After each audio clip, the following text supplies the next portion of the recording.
right, okay, I'm not gonna lie, I'm actually kind of freaking the freak out right now. After that chapter of Chainsaw Man, I'm so unsure of what is about to happen in these upcoming chapters, but what I do know is that, yes, whatever Fujimoto is cooking, keep that stuff on simmer. Whatever needs to be done, because I want it bad. This chapter of Chainsaw Man was one of the strangest but heartfelt moments between Asa and Denji, and Yoru's moment, it was touching as well, for a devil at least, so. Also, what the heck, why are they showing power in Aki? I can't, my noggin? So let's jump right into this crap burger and see if we can vomit up anything useful, shall we? You guys blew away last week's goal out of the water with 1,275 likes. Pinch me, hello? You guys are awesome. So I challenge everyone watching to get this video to 1,280 likes. That's right, all we need is 5 more people than the last to make this a reality. Let's do it. So we pick up from the last chapter in the middle of Yoru kissing Denji, and much like every single chapter of Chainsaw Man, what I expect isn't what I got. This series is so hard to predict, it's unreal. Someone has to go through my past videos and make a list of all the theories I've gotten right, because I think that number is easily in the low single digits. I say this because I think, like a lot of people, we didn't expect Yoru to act so vulnerable. Is that the right word? She softly kisses Denji, and that's pretty much it. No freaky sex scene at all, which honestly is probably a good thing, not like I wanted that, but sometimes Fujimoto makes me wonder if one day he's just gonna have Denji violently smash a devil or something. Kind of like my second character in Baldur's Gate 3 we don't talk about. He's got that chaotic evil energy at times. He ain't afraid to kill a tiefling or smash one, for that matter. But Yoru, in a very surprising, yet familiar moment, softly kisses him and then stops and simply sits on her legs and tells him that crying won't help them. She wants to plan with Denji an escape plan, which is funny because if you think about it, it wasn't long ago that Asa broke into a prison to save Denji. Now Yoru is counting on Denji to help break them out of essentially what is purgatory on steroids. Now that I think about it though, I wonder if that was Fujimoto's intention, to parallel a prison with purgatory. At the core of it, both Denji and Asa's life are respectfully being put on hold. Shrug. I don't know, maybe someone can explain this better than I can. Though, I'm also curious because Yoru is cut off by Denji, but she is about to suggest something else. I'm curious what that could have been, because what other alternatives would they have? Anyways, Denji cuts her off and rightfully asks, why in the heck did she kiss him? Well, and the reason? As she starts to blush like a high school girl after their first kiss, and listen to this one, because she says, "'Cause you're cute when you cry." Now, I'm no expert on relationships or dating. I'm not exactly the most popular with the opposite sex as well. I have 5 channels I'm working on. Content creation is for the most part, well, my life. But I'm pretty sure telling someone who was crying that they look cute is kinda gross. Okay, maybe not kinda, maybe very gross, but I actually think this is also very clever. Fujimoto is using the nature of devils and combining it with something plenty of women have gone through in their lives, whether it's from men or women. I've known 2 women in my lives who've actually gone through something exactly like this. So I think it's smart to use that toxicity and attach it to Yoru to show that even when she loves someone, it's still through the twisted, selfish lens of a devil. Even when she is trying to care, it's selfishly caring. Because I guess at the end of the day, all that matters is Yoru. That is what she is thinking, pretty much. So it makes perfect sense for Yoru to lean down and go for another kiss. And by the way, if there were like a meter or something that told us the levels of a toxicity that Yoru is at, I think she'd break the damn scale. How can someone just say that and then blush, and think it's okay? It's just crazy, and that's what I think is so compelling about it. There is no decency. She's just wild. That's it. So Denji pushes her off of him and wants to know why she keeps coming onto him, because in his life, he only ever experiences these high highs of getting really close to these women and being very intimate with them.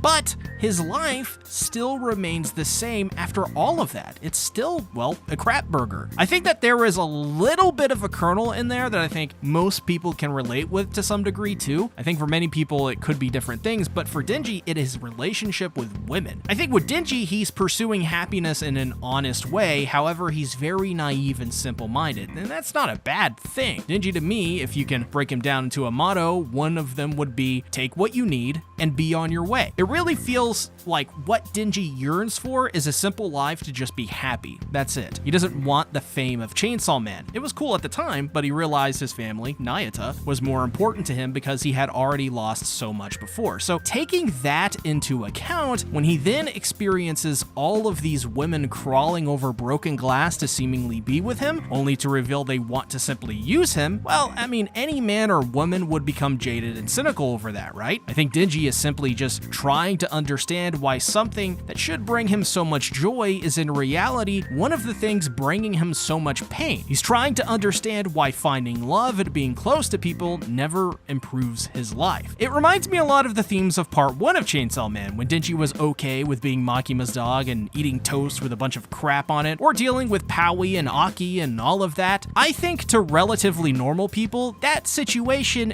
doesn't seem too ideal, but Denji came up with nothing, so any improvement is seen as something tremendous to him. And I think with all of that being said, this really does feel like the culmination of that arc from part 1, or I guess the culmination of his character, or one of them. I think finally he's realized that enough is enough, and now he wants better for himself. He's not okay anymore with just the scraps. He's not a dog, he's a human being, and he wants to be happy. That's what this whole chapter felt to me. A tacit admission that something is wrong and that he rejects it, which is symbolized through him pushing away Yoru. The answer isn't sex, the answer isn't romance, the answer seems to be Denji just standing up for himself and wanting more from life. He doesn't want to be miserable, he wants to be a complete person. He wants to confront his reality and find the strength to move on. Denji continues on saying that he's basically just being driven crazy by all of the women, and the fact he can't control himself when his lust takes over either. That he's so overcome with lust pretty much that it clouds his judgment. He can't think straight, which to me is Denji saying that his lust overcomes because he's been starved of, I guess, true intimacy. You know, recently I was actually talking with a friend and she said to me that Himino was so starved of touch. And I never thought of it like that, but it's true. Himino might as well have been holding up a sign asking for free handshake. She just seems so, maybe this isn't the right word, but just desperate for a human touch. And I think that is reflected onto Denji as well, but amplified. In other words, maybe Denji has it worse. After all, Himino did try to groom Denji too, which is ironic, but Denji has that problem Himino had. But in the inverse, Denji is being touched too much, touched in the wrong ways. He's being taken advantage of, so you'd have to think that naturally that would drive him even crazier. I mean, think of it this way. It's like slashing in half all of your meals when you're used to a certain portion size, or cutting out a meal entirely. You get hungry, right? Amplify that over time, and suddenly you get a little testy, and eventually you just snap, and you order 12 pizzas, and you eat them all in one sitting. Yum. There is a frustration there that I think is kind of similar to that dynamic, and I find that really interesting and clever. It's such a human thing that is so effortlessly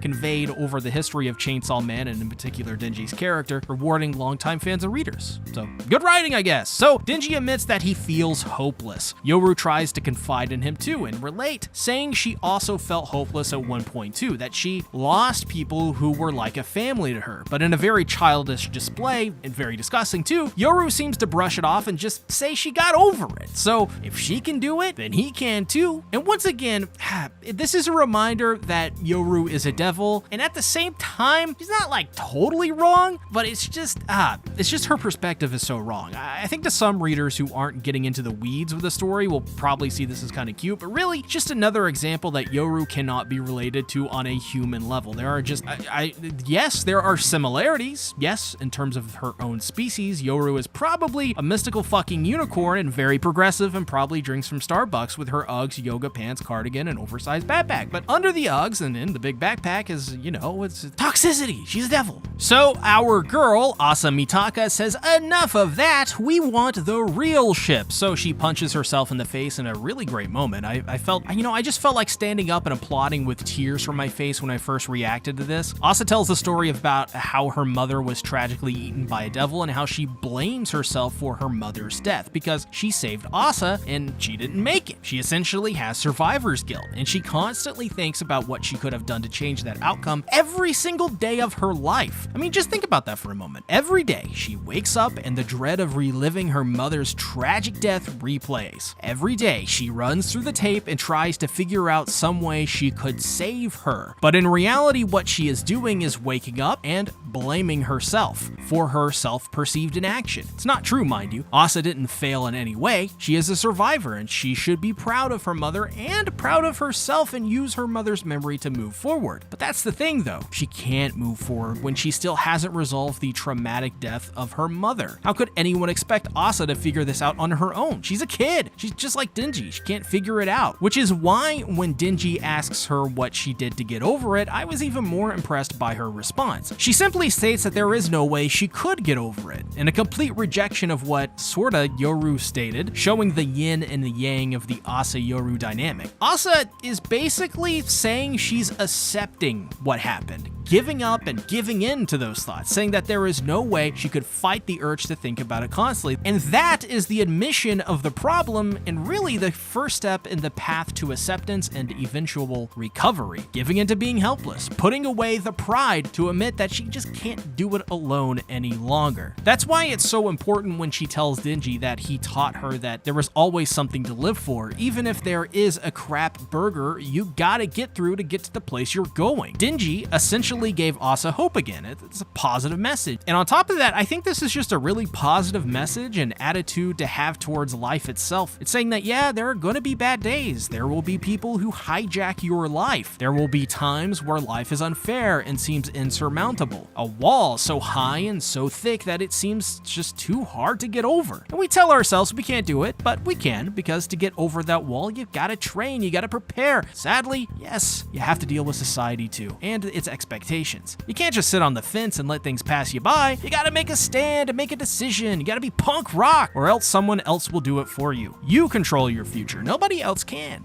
even though they may want to. So by saying this, Asa is telling Denji that she is no longer a bystander in her life, pretty much. That she's off the bench and she's in the game and is ready to fight for her future again. This completes one of the major arcs in Asa's character. Finally, after so long, Asa is no longer suicidal or ready to die. She just doesn't care about that. She's going to take the world on, even if it means literally punching the voice inside her head that wants to control her. See, Yoru is more than just a devil. She's a symbolic representation of the inner voice inside Asa's head that tells her that she is weak. She no longer answers that voice. She is strong, independent, and by God, she's beautiful too. And so is Denji, and good for her. Good for them both. So, in response, Denji vomits back up. Finally, after all of these years, Himino's vomit. Joking aside, he vomits up the Snow Devil as the once serene scenery is immediately blanketed with snow and changes seasons to winter. And as they gaze in confusion, mouths agape, Denji's knees are weak, arms are heavy, there's vomit on his sweater already, and we see something that had me in knots. On a boat out at sea is Aki and power. Alright, so to understand the ending to this chapter, I think we gotta head back to June 7th of 2020. Why? We're going back to chapter 72, baby, because the reason for this is simple. The last panel of this chapter seems to be a direct flashback to when Aki went to go visit the graves of his family. In this chapter, Denji and Power tag along with Aki because their trip got canceled and they're bored, and Powie was able to calm down. She's behaving. But the big moment of correlations to this chapter are two things. One, Powie vomiting, just like Denji did in this chapter. Two, the conversation that Denji had with Aki during a snowy night. Aki essentially tells Denji that before this year, every time he went, he would only feel depressed. But this year, because Power and Denji were with them, their antics distracted him from the depression of visiting his mother's grave. The other important moment of this chapter was Aki wanting to withdraw Division 4 from the Gun Devil expedition because he, quote, got cold feet. This is because he didn't want Aki and Denji to die. That was his only family, even if it wasn't perfect. After all, no way it could be perfect when Power is in that family. She's racist and wants 100% tax. But Aki even comes home at the end, announcing he's home to everyone, and he eats Powie's cooking, which makes him barf. Denji says at the end that now they've all barfed, showing that they're experiencing Powie's cooking and symbolically life together. Now, in my opinion, the important things to extrapolate from chapter 72 and how it relates to chapter 182 is a little complicated, but I think I've got an explanation for it. I don't know, I could be wrong. I'm probably wrong, aren't I?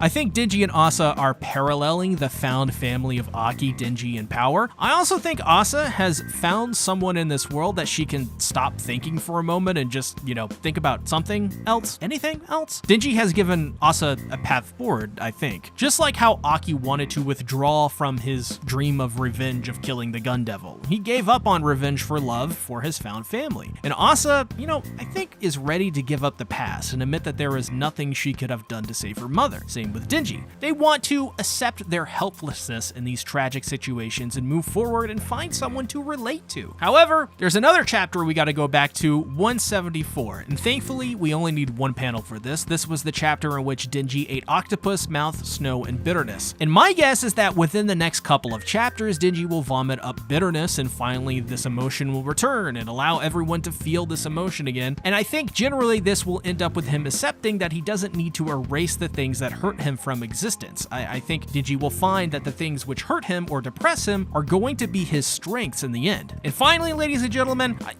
I honestly just think Denji is starting to heal. Same with Asa. And through that, healing both Denji and Asa can truly begin to understand one another and just get on the same page, The thing we want? To actually form some sort of bond because they aren't running away from their past any longer. In other words, Chainsaw Man is just a freaking awesome manga, isn't it? Alright, so I wanted to try something different for this week's video, and I went to my community tab and asked you guys and gals, my viewers, to see what you guys thought about this chapter, and I realized that I couldn't fit all of the comments in this video because that would make this video too long, because it already is too long, so I only put one comment. So let's go to Ob-E3333. He says, it's a beautiful chapter, Denji pushing away Yoru, Asa punching Yoru and gaining some autonomy, Denji and Asa both opening up to each other. The biggest question I had since Falling Arc was that for Denji to truly resolve his issues, he would have to live them one by one again and genuinely introspect, which he doesn't want to do when it is his big character flaw. But I really wasn't able to theorize exactly how that was going to happen. But this makes way more sense now since octopus, mouth, snow, and bitterness got erased. If they come back suddenly, Denji will have to think back on his experiences associated with them. Snow on the trip to Aki's family grave, bitterness will probably be Rize because coffee, octopus will be the conversation about normalcy with Yoshida in the theater. Now, this is an interesting comment that I think pretty much represents what every comment was saying in that community tab post, and I agree with all of it, but I was surprised when they mentioned Rize and Yoshida, and let me tell you, if we see Rize in the upcoming chapters, I'm probably going to pop, man. Same with Yoshida again. I just hope this means that there is a pathway to having Rize come back after that, but I'd also, actually, what about Makima too? After all, didn't Denji eat Makima, so will he throw her back up at the very end as the secret fifth thing he ate? I don't know. Either way, I think this is the regurgitation arc for Denji where he just, everything he swallowed will come back up and he'll need to relive those experiences to move past his trauma. Either way, sorry for the rambling, and if this video was too long for you, I promise, unless something crazy happens, we'll get back to the shorter videos next week, because that bastard, the Bi-Weekly Devil, has been locked in a closet somewhere, and we gorilla glued that bitch shut. So basically, we just got like another week or so of no Bi-Weekly Devil to contend with. We'll figure something out next time. Let me know in the comments what you thought about this chapter, and as well, I challenge everyone to get this video to 1,280 likes. Thanks everyone for watching. Bye-bye.